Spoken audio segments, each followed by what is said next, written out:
New York Chit Podcast, speaking in general, no subliminals. You already know how we do in this city. We grind with an empire state of mind. I am the host, Nauti Nish, and I am here with my brother. How y'all doing? You know, I am. Your name? It's Rel. Let me get into it, Nish. I need a couple more sips to get into mine. And I'm Moca, a.k.a. Shakia Noka from Thirsties on IG. yeah, y'all can follow the podcast on Instagram too. It's New York Chit, shit with a C, so that's NEWYORKCHIT. And same shit for Twitter. And also, we have the website, newyorkshit.com. Y'all can check the website out for all the information that we have, things that we got going on, podcast segments, and, you know, upcoming events, shows, etc. Things that's really going down in the city. You know, so to kick it off, I really want to holler at y'all, talk about the music in this city. You know what I'm saying? Like, from the old artists to the new artists, the SoundCloud era, you know, basically just pick y'all brains about, you know, how y'all think, or what y'all think about the shit I think about. You know, like, I kind of feel like, you know, with the upcoming artists that we have now, it's a lot. You know, we got a lot of artists in the city from damn near every borough. And right now, Brooklyn is spanking the shit out of everybody. Spanking everyone. Brooklyn is coming hard, you know, in the game. And Brooklyn had the mentality all of New York should have had. Like, even though they separated, they unified, they stick together, they support each other. You gonna hear them bumping each other's music, supporting it all throughout. Going to each other's shows. Yeah. Pulling up to each other's showcases, putting each other on features. Yeah, I kind of feel like it just goes back to back in the days. Like, it was always a competitive thing, especially coming from Harlem, Bronx. You know, everything was competitive. Like, Brooklyn niggas, Queens niggas, them niggas gonna stick together. Right. You know what I mean? Them niggas is always gonna ride out, but you don't really hear about them like that. You know what I'm saying? But they gonna make noise one way or the other. Like, you know what I mean? But, you know, Harlem and the Bronx, they been at it for years. You know, we've been in the game for years. And there's a lot of Bronx artists, too, that's out there. A lot of niggas in Harlem that's out there. And I just feel like if we could just fucking just set aside all our differences in the history, you know, that we had, you know, from generations, and just actually just focus on getting this money together, you know, as a city. Like, you go to Atlanta, them niggas stick together in Atlanta. You know what I'm saying? They bring all that money home and they taking care of their city. They changing shit up in Atlanta. You know what I'm saying? Because in New York, we gotta get to a mentality, and it's not a I want to do better. It's I want to do better than you. Like, it's not a I want to take care of it. I want to see you elevate. We don't have it. Come and shit on you. I want you to see I'm living. I want you to see I'm doing good. I need to feel superior kind of attitude. Like you said, it's a competitive type of mentality. You feel what I'm saying? And obvious, it's good to be competitive, but not when you shitting on your own people. Right. Like, be competitive towards somebody that's not doing what you're doing. Be competitive towards somebody outside your race. You feel what I'm saying? Like, if you're doing it towards your own people, then we ain't gonna never be unified. Mm-hmm. And honestly speaking, that's why our culture is where it's at, because we're not unified as a culture. Yeah. We've been separated like that forever, though, you know. But one thing that always brought us together is music. You know what I'm saying? We cannot deny our music, you know, especially in this city. It kind of, regardless of how divided we may be, that music always connects us. Like, it always brings us back to home, and we gonna rep it. We go out of town, well, here, we may not fuck with no Brooklyn niggas here, but we go out of town, we gonna blast some Brooklyn niggas shit. We gonna blast our city. You know what I'm saying? Like, nah, these my niggas. These from New. We gonna act like we know the niggas. You know what I'm saying? But we get back home, you know, we don't really fuck with it. You know, like, we be frontin'. That's the biggest issue. Like, we don't sit there and show them support. We hide it. We go other places and do it. We'll bump it at home. We won't show them love that they deserve. Yeah. Well, I kind of like beg to differ on that one. I feel like we support, but I feel like we don't support until everyone else is supporting.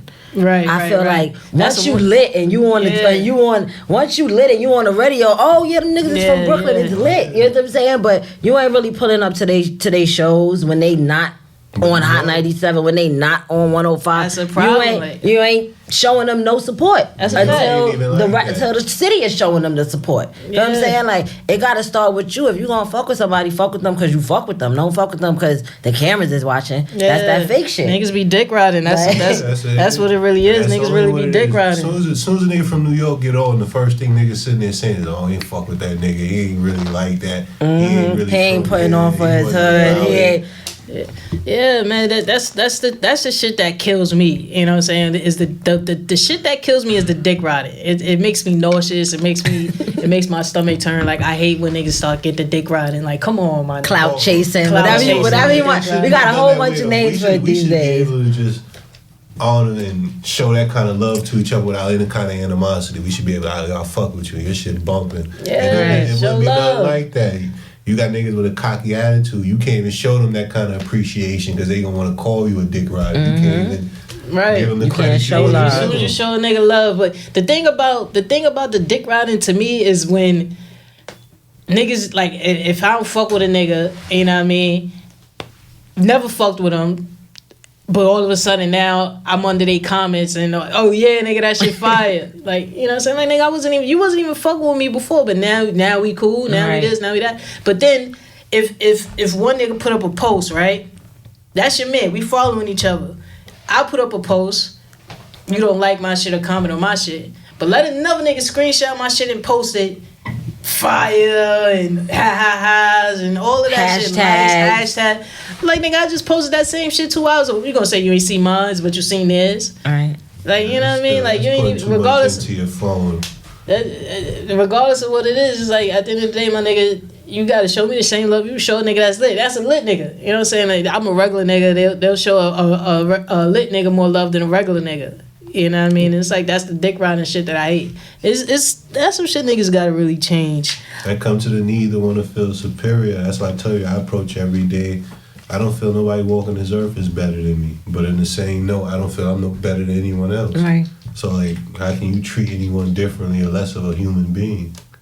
People don't feel that way. People look at people as commodities. Nah, I look at everybody the same way. I would like the president said, I'll say what up to the janitor, you know, Obama, you know what I mean? Not the Trump nigga. You talking about him, but you know, Obama. I show Obama.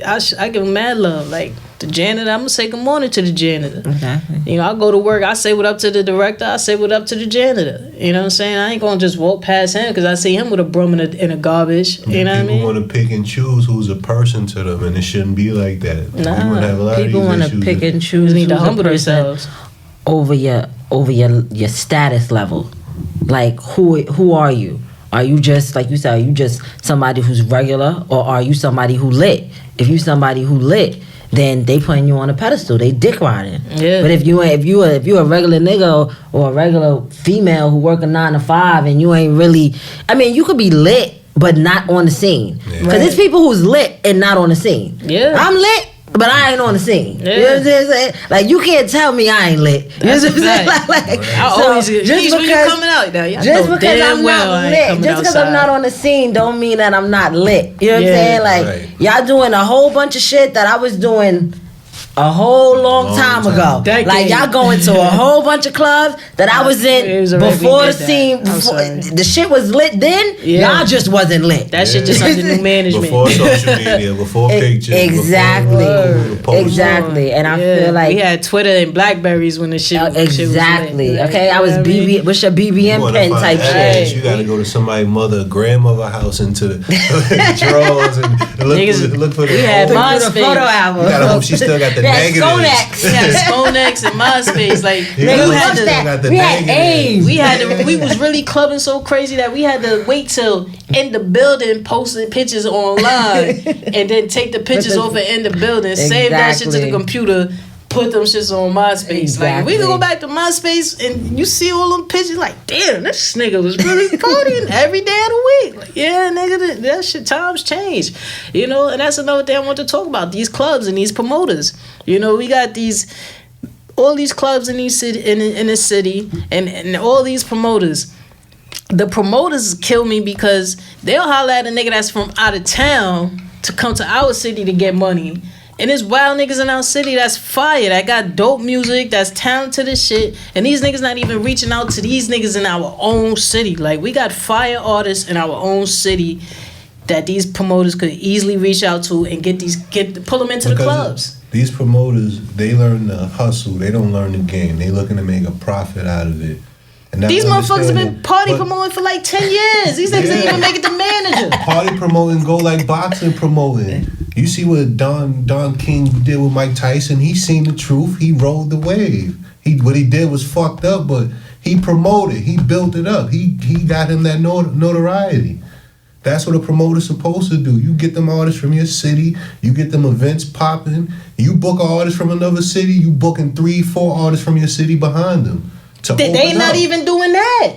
That's why these niggas will book a spot. These niggas will book a spot, grab a nigga from Miami or Atlanta or some shit, have them niggas come to the city to a club. And won't let people in your own city and just they don't people even from your hit. block.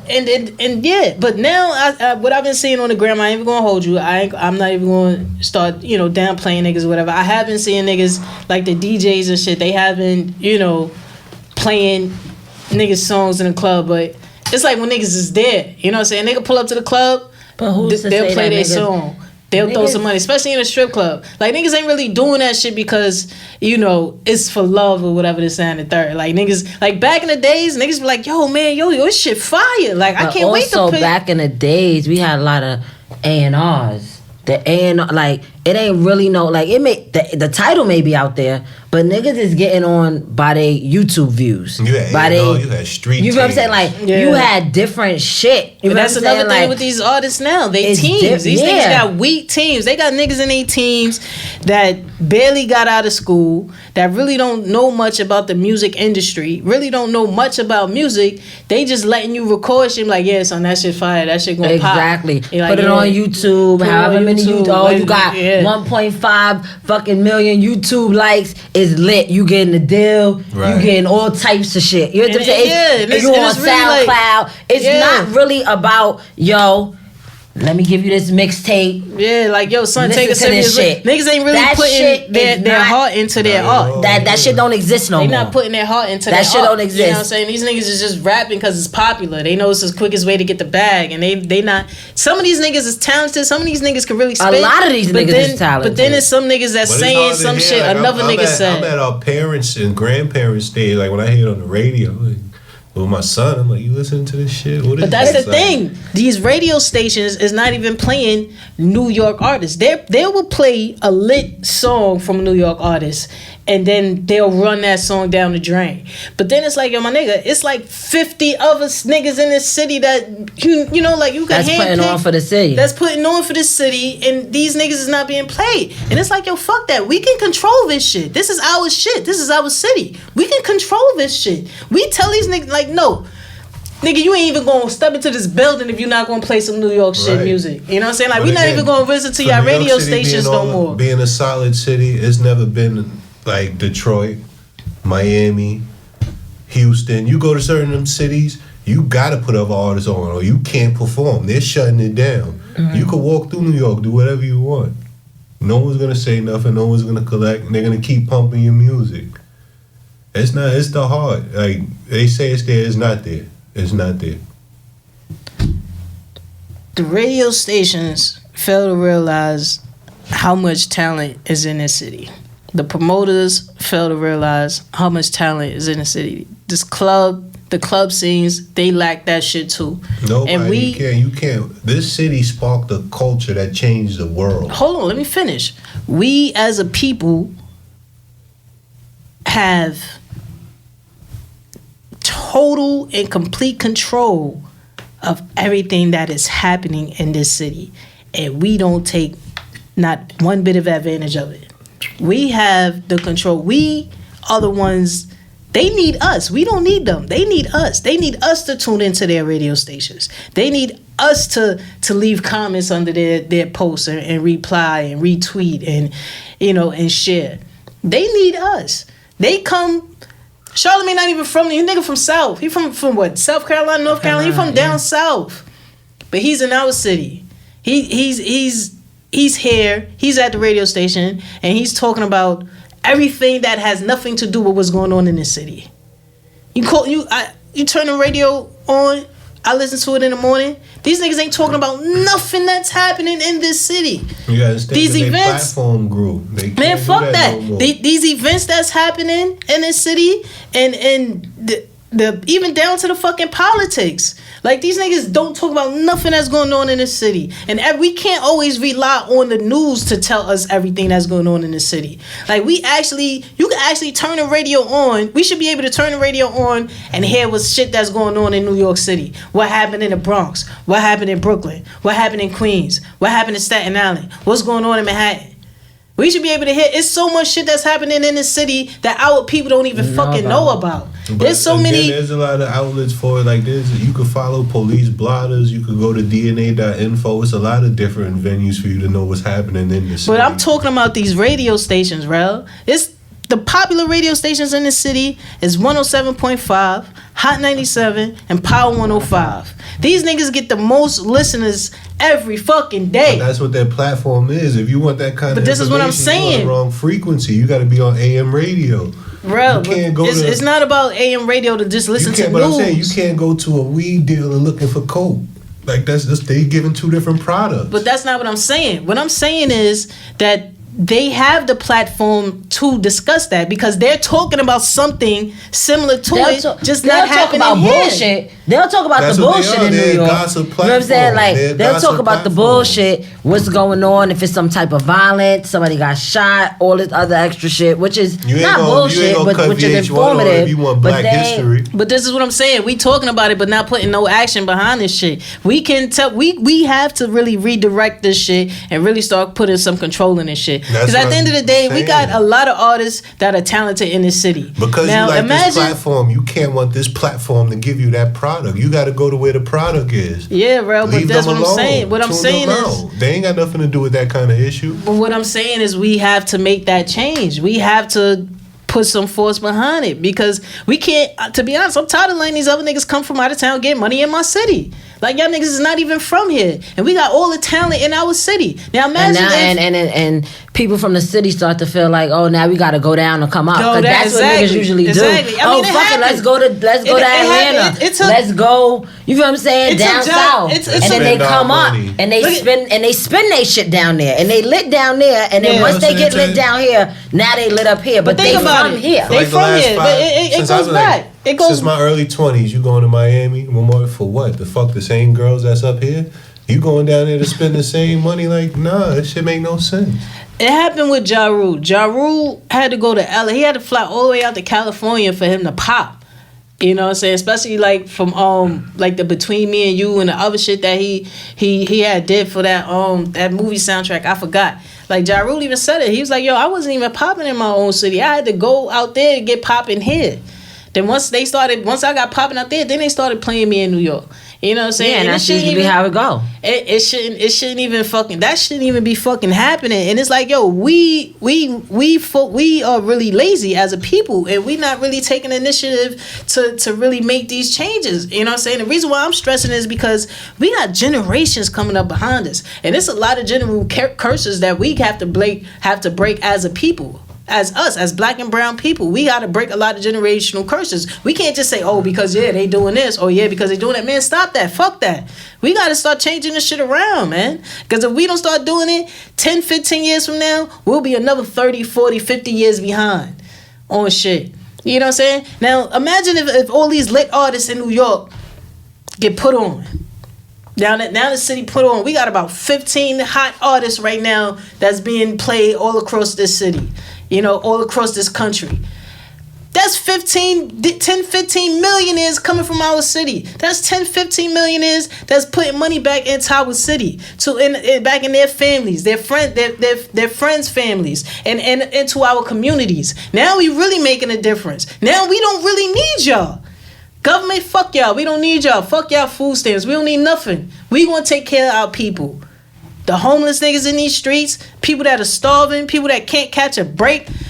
Now we got money now. Now we know what to do with our money. Now we gonna start putting power behind our money. But you my man. I got $1 million right now. But who's to say these niggas is gonna put in on their community? We gotta start. This conversations we gotta start having with these niggas. We gotta start letting these niggas know, like, yo, it's bigger than us, man. Because honestly speaking, even though nobody's really having these conversations with these niggas, and man. You're right. They probably don't even have niggas in their circles putting them having on. a conversation. These niggas is probably telling them, like, yo, get this money. It's a lot of artists, New York artists and not New York artists, who's only in they raps and only in they shit is promoting drugs and promoting violence and promoting, you feel what I'm saying? Like, so are these niggas really gonna put the city on and be positive if the message that they sending out is negative from the jump?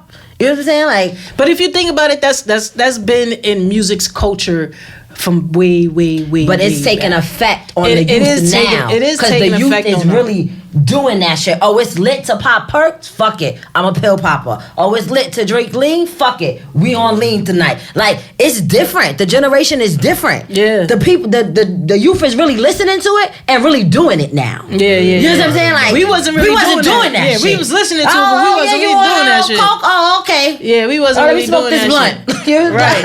Niggas wasn't really doing that shit. We came on the cusp of that music. Like, it was trending. We knew what it was, and we knew not to get into it like exactly. that. We was just vibing. They're more impressionable now. I agree. They're more impressionable, and they're looked at more as role models, and it's killing the youth. Period. They don't even realize how much of an influence that they have. And I don't understand why. Because you're on that platform. Because again, they have that. It's niggas that's in their circle. Now think about if we have all of us together, right? Us three. Now, say one of us want to go to be a politician. As articulate and literate as we are, we're gonna support that. Now, let's say one of us decide to be a rapper, and we rapping about shit we don't even fucking do, but we know it's gonna sell and make us money. How much of a support are we gonna do behind that? Okay, yeah, it's gonna make you money, but we don't fuck with that though. Right. You know what I'm saying? Like, you're gonna have to go find some people that do that, or you know, that's with that. We're not on that type of time. You know what I mean? So them type of niggas is on that type of time because that's the surroundings that they have. Those are the niggas that's in their circle. You know what I mean? Them niggas is like, yeah, son, like, you know, I was in a spot a couple weeks ago. You know what I mean? Young niggas was drinking lean. You know? And I'm like, man, y'all niggas gotta put that shit away, man. You know what I mean? Like, that shit ain't for us.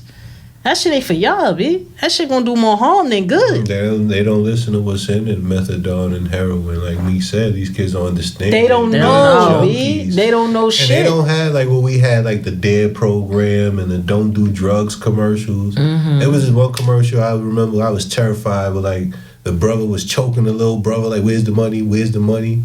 And like in a minute, while he was sleeping, it was an old Don't Do Drugs commercial. I don't remember. Yeah, I don't remember neither. But even we don't have that type of content on we don't have that on TV. No, even they missing the messages, man. Nah, it's there, but they missing the messages, B. The messages is going over their head. But the messages is subliminal now. They wasn't subliminal before.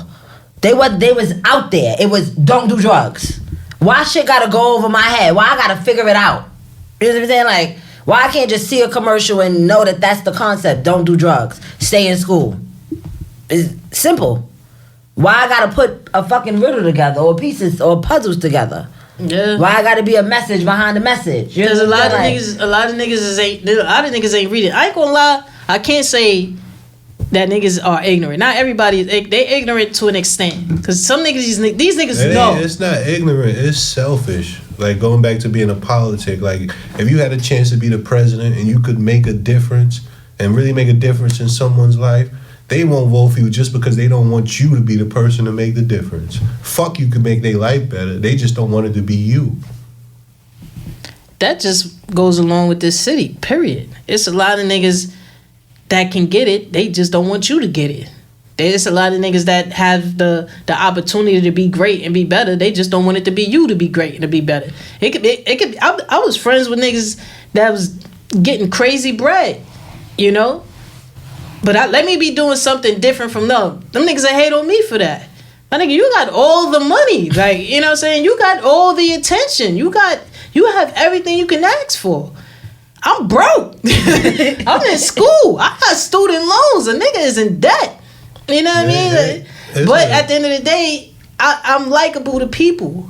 I can relate to people. I'm humble. People like me because I'm loyal. I'm trustworthy. You know what I'm saying? And I have those type of qualities that people don't. You know what I'm saying? Like I can. You're genuine. Yeah. There's not a lot of genuine people. And you can tell. Especially in the city. You can tell. It's definitely not a lot of genuine people. I don't have any ulterior motives. There's no malice in me. You know what I'm saying? I don't have any notions to want to bring somebody down. I'm gonna always support you. Right. I'm gonna support you. If you do whatever you doing, I'm gonna support you. If you my man and you wanna be a rapper, I'm gonna support you. But I'm gonna guide you too. Don't think cause you my man, I'm gonna have you sitting out here doing some dumb shit or spitting some dumb shit. Like, nah, my nigga, go back in the booth, do that verse over and switch it around a bit. Add this in there, whatever. Like, talk more about this. You know what I'm saying? Like, what's the message you trying to be like? Yeah, you want to be a rapper, but what's the message you want the people? How do you want to be remembered? Because everything now, this shit is our history. Everything we doing, this shit can't be taken back. So in 10, 15, 20 years from now, your kids growing up and they're looking back and they like, damn, that was my dad. Right. Like, damn, we really used to do that? Like, damn, we really used to look like this? Like, why nobody ain't stop us? Why nobody ain't talk to us? Like, why niggas really let this shit ride?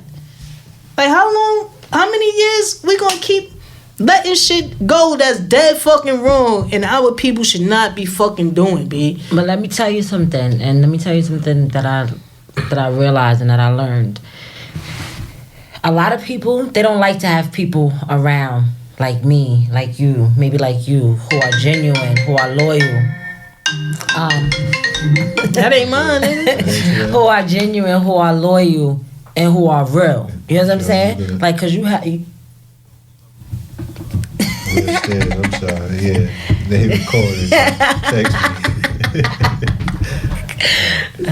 It was true. Like this 100% authentic. They want to be around people who not gonna give them the real.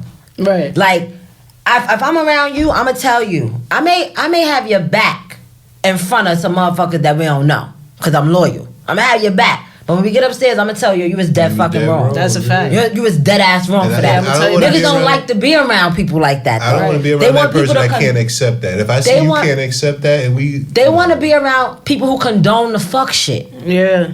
But then screaming, "Oh, niggas ain't loyal." No, it's the people that you around. The people you're around ain't real. You want niggas to be on your dick. You want niggas to be on your dick. You don't want to be accountable for shit. You don't want to be held responsible for shit. You want people to just keep saying, "Oh yeah, you did that. You did." You want people to condone the sucker shit that you doing. Yeah. And that's the city. Yeah. People want to be around sucker shit and they want people around them to condone that sucker shit. And then the funny shit about that is they want to be looked at like they the realest niggas in the world. You know what I'm saying? Like, nigga, you a whole sucker. You a clown, my nigga. Like, what you doing is foul and you a whole clown and you living wrong, my nigga. Like, you dead wrong. How you moving is wrong. You want the clout. You want everybody to praise you. What the fuck am I praising you for, my nigga? What are you doing? What exactly are you doing that's praisable? Drinking, popping bottles? What? Name it, niggas already done that shit 10 times over. Like, we come from, well, my family, my pops, them niggas, they already did the shit that I don't even have to do. They did enough for my entire family. You know what I'm saying? The era we come from, them 80s and 90s, they already done it. They fucked up. They had the money. These niggas was millionaires. They had the money. That could change our lives right now to the point where broke win. You know what I'm saying? Broke win. Everybody tell me I'm my fault. Our stability would have been on point. Food stamps where? Like, we would have never heard of food stamps growing up. We would have never seen a book of food stamps. You know what I'm saying? Had they had that money and did right by it, you know what I mean? And now look, we back at it again. Niggas is back acting like they ain't never had nothing before. Back in a position to have millions of dollars and still doing dumb shit with it. just to set us back another 30 years of generations for another family or somebody in your family to go through the system. That's one thing we gotta break, man. We need to break out of this system, B. White people know that we educated. Granted, they know we educated. They know we got money. They know we got money. You know what I'm saying? But they also know that we got all that money and don't even know what to do with it. Niggas ain't investing in that money. Niggas ain't buying properties with that money. But what they will do is invest in some designers. What they will do is invest into these clubs. They will invest into these strippers. They will invest into fucking buying bottles. These niggas put all that money up. I was looking online over there. I sent the shit to my brother. It's a lot. About 30,000 something square feet. $195,000. That's just not a lot. Nothing. Just a lot. 195 a land. $195,000 for land. That shit was like $730 a month. You know, you put the down payment down. You paid a little bit a month. Only $734 a month. About $730 a month just for land. That's yours. You could do whatever the fuck you want with it. You could build whatever the fuck you want to build with it. You could put a house there. You could build a fucking building and have niggas living that shit there. Now imagine if 5 scammers all put their money together, bought that land, invest in that property. I think I just seen some shit, not maybe like a month ago, on Fox 5 News. There was 5 friends. They each saved like $20. No lie, you seen that shit, right? Yeah. Like, and bought for like I think like 2 years. Yeah, like for 2 years, $20. I see some shit like that too. $20 fucking dollars. Some black people. That's not even an eighth. That's not even an eighth. $20. As I tell you, I started putting this and they bought a fucking house portfolio and start putting people onto it. That's one thing, B. Like when we come from nothing as it is.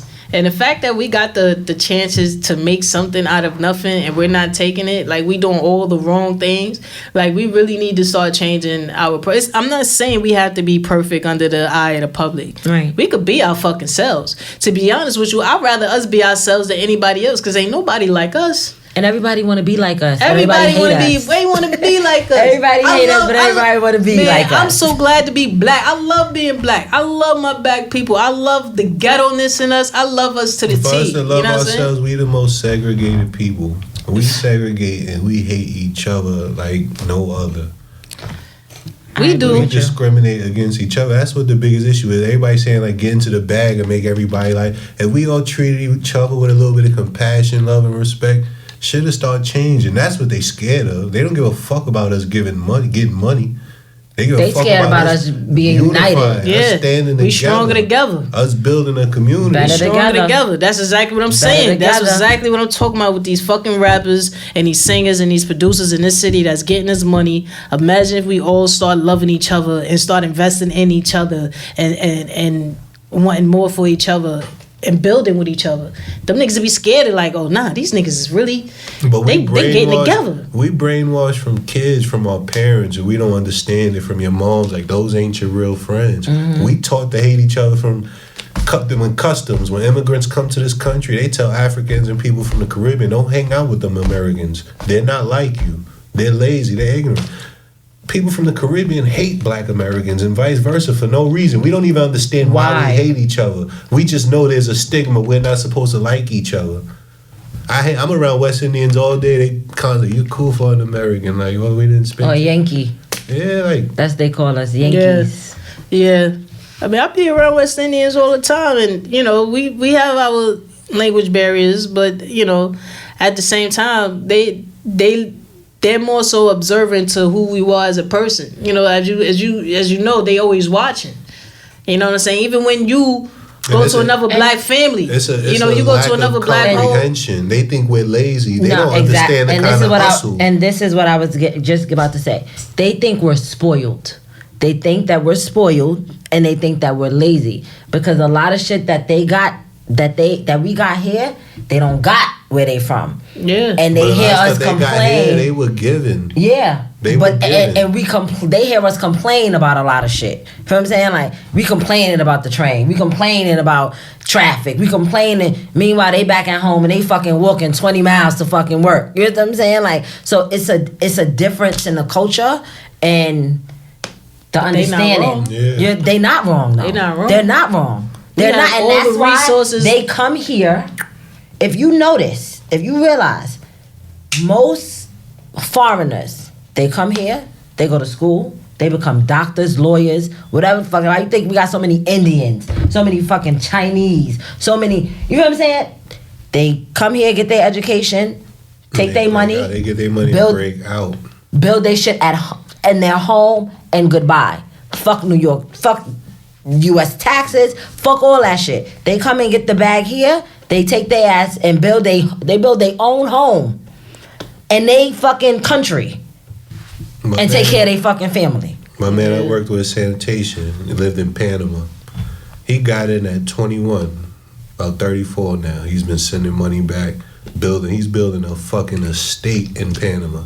He done sent the Harley back. No. He done sent the Wrangler back. Yeah. And he said, bro, once I get my pension, I'm going home to live like a king. He like, you know what the fuck $70,000 a year gonna do for me out there? I'm like, he knew what he was doing. Yeah, and that's their game. That's most of the foreigners who come here. That's their game plan. He's been living renting a room for like 15 years, just buying land, building his house.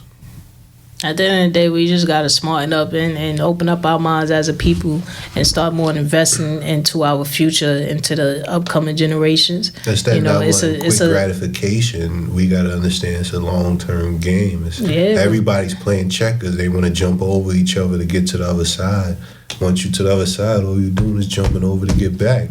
It's chess. It's a long way ahead of us. Shit not gonna get accomplished in our lifetime.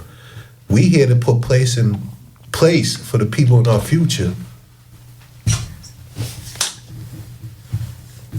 So tell us about your the shit you got going on. The Vibe Providers. Yeah. Okay, so the Vibe Providers, we are a team of pretty much young entrepreneurs. It started out as OBO, which is Operation Blackout. We first had one back in 2017. I think it was like November 25th. And it's pretty much we curate events. We shine a light on Black young entrepreneurs. You don't have to be young if you're an entrepreneur, small business, artist, poetry, and you want to come out and you want to vend. We provide that space for you.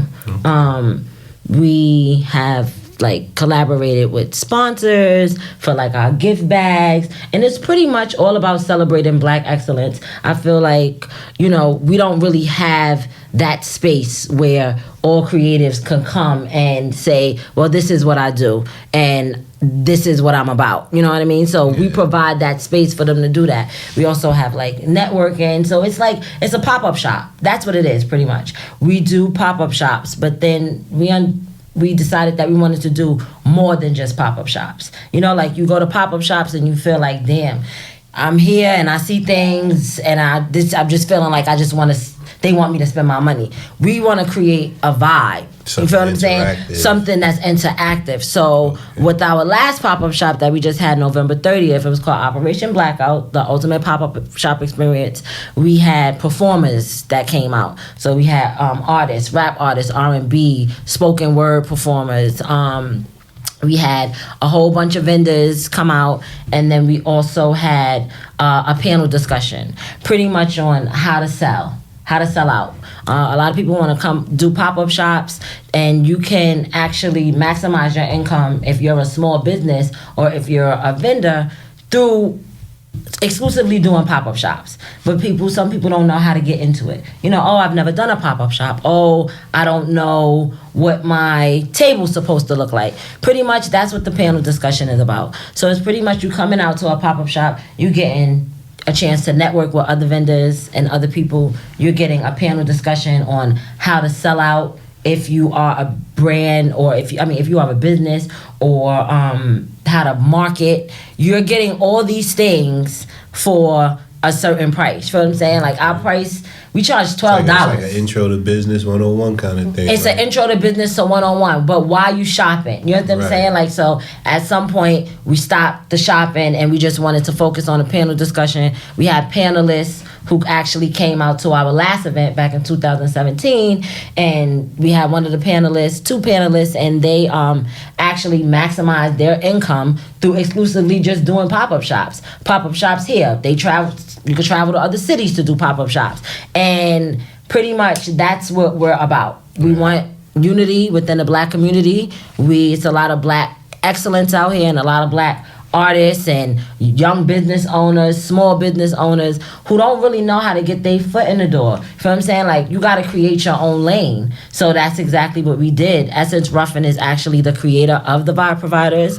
It's 4 people in total, which is myself, Essence Ruffin, Tony, and Will Truth. Will Truth is also an artist, and he's down with the Vibe Providers too. And that's pretty much what we about. We trying to make this shit big, do bigger things, and basically that's it. Just shine light on Black excellence and have everybody come together and support one another. Now, you specifically based at the H Loaf? So our first event was at Raw Space. We do collab with H Loft, which is also another small Black business in Harlem. So definitely make sure you guys hit them up if you want to do any type of events like birthday parties or showcases. They do those things all the time. Definitely hit them up. But what's the location? And the location is 226 West 145th. It's right across the street from Chirpin Chicken. Mm-hmm. And right next to Shell gas station. Okay. So you just it's on 7th, like between 7th and 8th. Okay. But more closer to 7th. Yeah. So it's between the if you're from Harlem, you know it's between the Shell and it's between the 99-cent store. So that's exactly where it's at. And they also the H Loft, they also have a lot of dope events that happen. Like they have mixer events, like a big mixer event, which we went to, the Vibe Providers went to actually get some of the artists to come and perform. So yeah, that's what we're doing. Yeah, that's what we're about. That's dope. That's dope. We're definitely looking for other like small Black businesses to collab with. We're probably going to be doing something in February. The date will be to be announced because it's Black History Month, so you got to shine light on Black history. You know what I'm saying? Like, so and your website. Yeah, so definitely exactly. So we're at the Vibe Providers, THVIBPROVIDERS. That's our Instagram. Webpage coming up soon. We're gonna have a lot of things that you guys can go and that you can purchase. We're also in the midst of talking about traveling, like, and actually like doing like a tour, like a Operation Blackout tour, in a few cities. So we got a lot of things that we're working on, and that we're still talking about, but we just trying to shine light on young Black entrepreneurs and the Black excellence that's in this city, because it's a lot of talent, like you were just was saying, and it's a lot of people out here who can take other people to the next level. You feel what I'm saying? But we all just gotta come together and be unified. Yeah, and we also need to support more Black businesses. There's a lot of Black businesses in the city that we're not putting enough dollars into. Exactly. You know, we really need to start investing in. We need to support Black people. Like, I grew up in a community. It was funny to rag on a kid walking in with the busted sneakers or knowing they ain't got no food in the house. We need to start encouraging people in that building. You know, everybody put $5 together. Buy that little kid a pair of sneakers. Everybody in the building knows somebody's family having a hard time and nobody will want to do nothing about it but talk about it. Right. We need to change that narrative. Right. Yeah, we need to start supporting each other more as a culture, as a people, and, you know, start investing in each other more. You know, if you look, there's so many Chinese restaurants in our hood. You know what I'm saying? And it'll be one Black. You ever walked in a Chinese restaurant and they eating something on the menu you ain't never seen? They cater to their people. Mm-hmm. Nah, I be seeing them. I've walked in Chinese restaurants and I seen them bodying some chicken wings and French fries. I've never seen that in my life. I be seeing them eat that soupy ass white rice that they don't sell. That shit, you know what it is? It be on the menu. We don't order that shit. That's the shit we don't order. They be having that shit there. That's the shit we don't order. Like I remember one time my uncle wanted me to get a Mo Pan Young Fung or something. I'm like, get what? And I'm looking out and I looked on some shit. Yeah, my grandmother tear egg foo young up. And I ain't never had egg foo young. You know what I mean? Never. Many years end up in the Chinese restaurant, never ate egg foo young. You know, what's in it? You know, but you know, it's so many. They got so many Chinese restaurants and whatever in the hood, and then you got these, you know, other people coming in, and you know, they're putting their businesses right next to. If you look at Melba's in Harlem, you know, right across from Melba's, there's a restaurant, you know, something Harlem, you know, something that has to do with Harlem or whatever. That's the name of it, and I thought it was a hood shit. Oh, on it. Negative. You know, negative. I ain't gonna hold you. There was white people in there. They had white food. You know, the menu was white. You know what I'm saying? It was a downtown menu. It wasn't no uptown menu where you come uptown and you could order something that you know. Right. I go across the street, Melba's. I get some catfish. You know what I mean? Some collard greens. You know what I mean? Get some good baked macaroni and cheese and all that. They had some hamburgers, shit, and you know how they hamburgers come out with the lettuce and the tomatoes and you know. Wow, big, and I don't want that. Nah. And that shit fit. Bun. Word. I'm like, this is not us. This is not us. I'm uptown. I want to eat my food. Where's the jerk chicken? You know what I'm saying? Like, come on. Do y'all even have hot sauce here? Is it Grace hot sauce? Like, come on. What y'all got up here, man? Right. You know, so at the end of the day, clarifying to people, I'm not ignorant. I'm simple. I like what I like. Yeah, man. But you know, I love our food. You know, when we go to our Thanksgivings, our family gatherings, you know, we have our food. We have shit that we eat. You know, and when you go downtown, you go to these other restaurants, you're looking for something close to what you're used to eating. Yeah. You might see some shit like, I'm gonna get this shit. But the fact that they even have the Harlem to make you think, and it's not, to make you come in and think like, this is what I'm gonna get. Yeah, they got some shit that, you know, I can fuck around and eat. Nah, you gotta go across the street to Melba's, brother. They ain't gonna have what you want to eat here. You know, you tell them like, yo, hook me up a good mimosa, or let me get a Henny punch, or let me get a Patron margarita.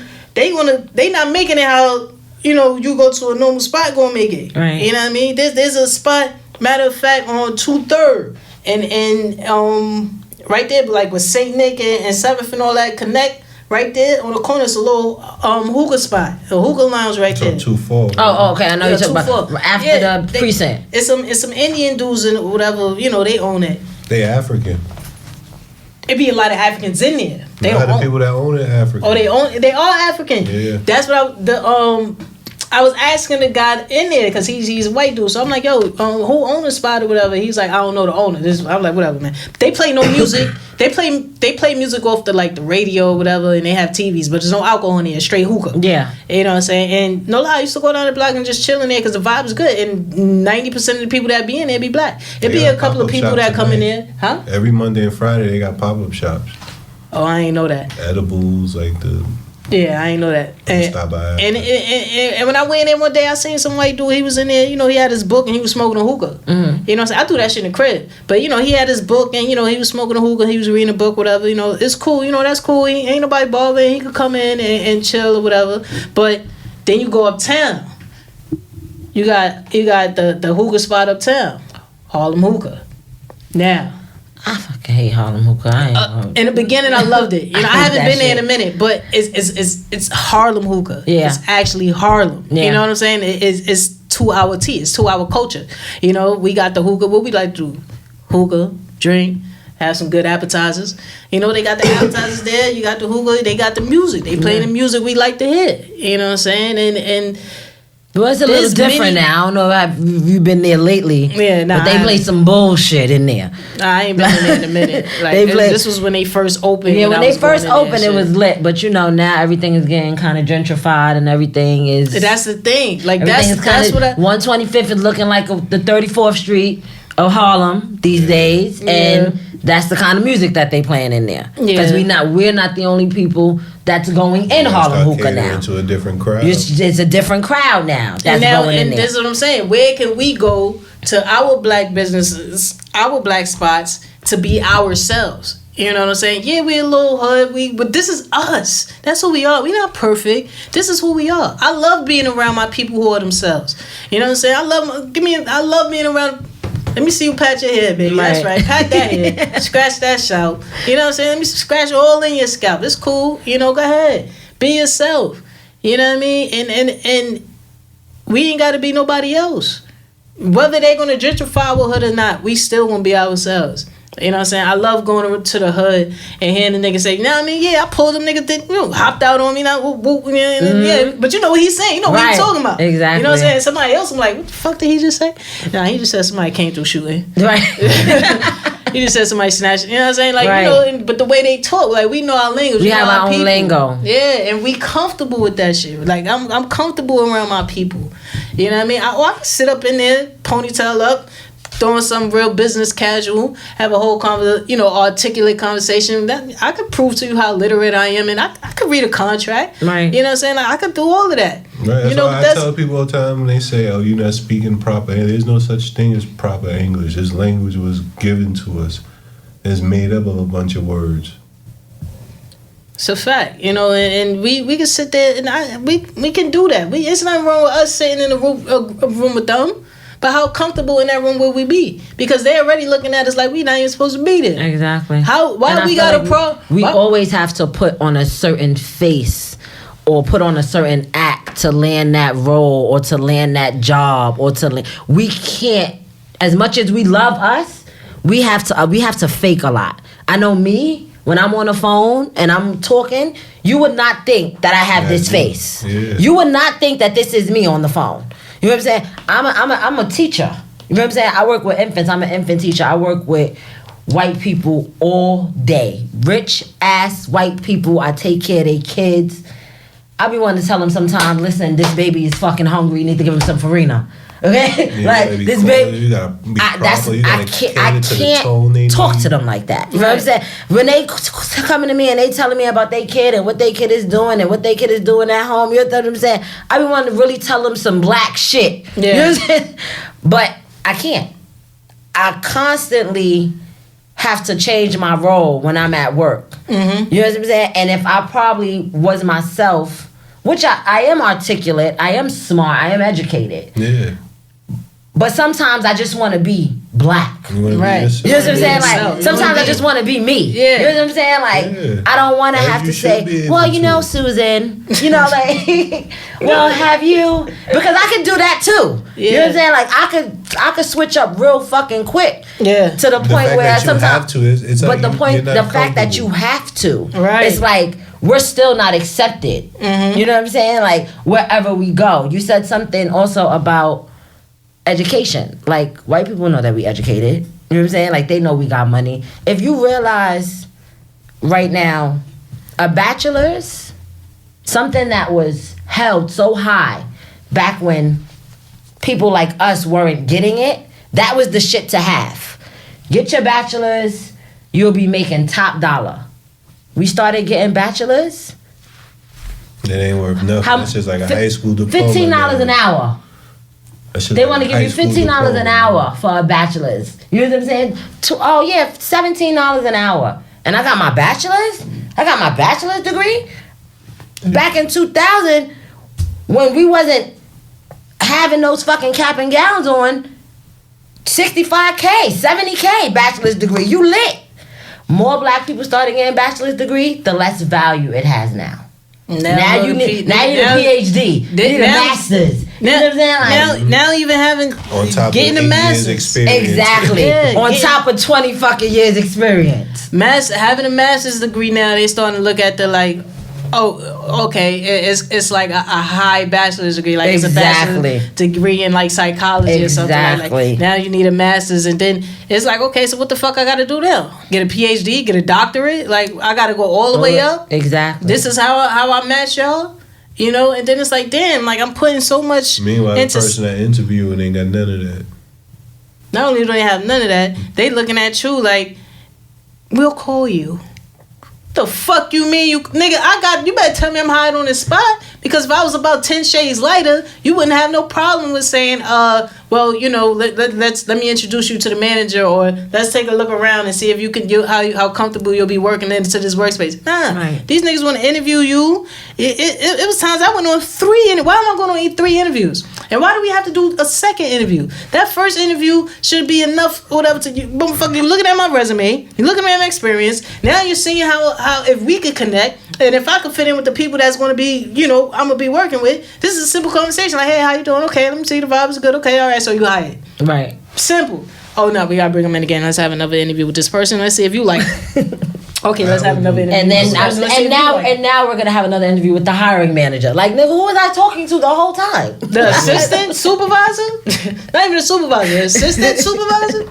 Fuck is that? I went through 6 interviews with this company. Told me I was a perfect candidate. They was like, I know my shit. I outsmarted all the candidates. But one of the managers' issue was he didn't know if I'd be a culture fit.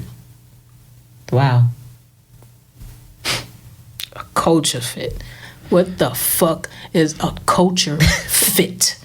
This is a company that let people take the day off for mental health days. Because they have attitude. They get to take the day off. They told me they didn't know if I was... I still got the job. Right. But the audacity. Feedback, the audacity. And you know what? Speaking of mental health... And my orientation. What's French Montana Luke's song? Who? The French Montana... When he remixed Luke's song. Oh, don't stop. That came on while the CFO was giving us the orientation. And he said, I'm sorry, welcome to WeWork. I'm like, nigga said I didn't know if I was a culture fit. Oh, shit. He said he didn't know if I was a fucking culture fit. The fucking owner gave a meeting and walked out to Biggie. This the society we live in. That's crazy. Oh, shit. Yo, speaking of mental health, like I like the fact that now, it's in the labor laws that we can take mental health days and we can have... I'm gonna wait till both of y'all niggas get off the phone. I'm sorry. We can take mental health days and take days off, and we can actually not be penalized for it, by law. You can't be fired or penalized for having PTSD, depression, stress. Like, you can actually take mental health days. I'm not sure if it's counted as a paid day off, or if they take time. Like they'll take your sick time or your vacation time or your personal day or whatever. They count it as that. But you can't get fired for it, And if you need a reasonable accommodation, you have to let somebody know, like supervisor or whatever, this and that. Just let them know, like, yo, I need a reasonable accommodation or whatever. Like, I need to take some time off, due to having this, having that. And they can't question you. They can't interrogate you. And I don't know as far as about needing some sort of documentation. Like, if you have to provide some documentation towards it. But, as far as our people go, we... our mental health is such of high importance that we don't even realize, because there's so much stigmas and traumatized experiences and things that are being passed on from generation to generation. You don't even realize that genetically you could pass on stress to your child. Like, yo, why you so stressed? I get it from my grandmother was always stressing about things. So now my child is always stressing about things. And kids see that. They pick up on that energy. Yes. You know what I'm saying? They learn that from definitely do. And I know a family of like probably 8 kids or whatever, siblings, and pretty much all of them are in the system somehow, some way. They've been in shelters. They're on food stamps. They're on public assistance. And that's a whole family of siblings that each and every one of them, they've been through it. And then now their kids are going through it. You know what I'm saying? Like, now their kids are looking to depend on the system. Like, they need those food stamps. They need that public assistance. They need that Section 8. And it's like, at some point, we have to slow down. As a people, slow down. I get everybody wants kids. They love kids. You don't want to wait too long to have kids. But you got to think about the life that you're leaving behind. Once you're going that life, that child has to grow up. And now everything that child is exposed to, you was exposed to. And then and fuck around, their kids be exposed to. But we all want one thing, what? for our kids to be better than what we was, to have more than what we had. But if we keep exposing them to so much of our depression, so much of our stress, so much of our struggle and instabilities, they're going to grow up knowing that. Some of them may grow up and say, oh, that's not what I want. But then some of them may grow up and get that attachment, you know? And everything that we're showing them, if we're not exposing them to different things and other lights and of life, and this is all they know, then the apple not gonna fall too far from the tree. They gonna start doing the same shit that we was doing. I agree. You know, and as far as where our kids go, we really have to start focusing on everything we're exposing them to, from the music to the politics, and we definitely need to start teaching them about financial stability and economics, that this is shit that they need to learn. You know, us as a people, from education, especially our free, you know, public schools and shit, the public schools in the hood ain't gonna teach you the same shit that public schools in the city or in Midtown or areas where they're public part of schools the... aren't gonna teach you nothing but to be an employee. Exactly. I agree. I 100% agree. They got these charter schools now where there's so many black kids in these charter schools, but they're getting the same education as somebody in a public school would. You know what I'm saying? And those are schools in the hood. So they looking at all the schools that's in these urban communities. The charter school is just a nice way to sit there and funnel money. That's all it really was. It's just a glorified public school. We got all these public schools, you know, these schools where in these urban communities or whatever that are trying to change us. You know, like they come from they got these there's not enough black scholars. First of all, we need more black scholars. But you got all these other teachers that's coming from, you know, all these other cities, other places that's getting paid to come teach at our schools and our cities, and they don't know shit about our schools and our cities. You got kids coming in. These teachers in these charter schools are kids, 24, 25-year-old fucking kids coming in. They can't deal with tantrums because they're still having them themselves. I agree with that as well. Yeah, but we gonna wrap this shit up. Yo, how much time we got? We gonna wrap this shit up. You know, I just want to thank y'all, you know, for coming out and, you know, holding me down or whatever. Thank y'all for pulling up to the podcast and shit. And y'all just tune in. People, y'all tune in for the next podcast. Don't know when, don't know where. Most likely same place, different time or whatever. Just definitely, you know, just tune into the next one. This is New York Shit. And we out here.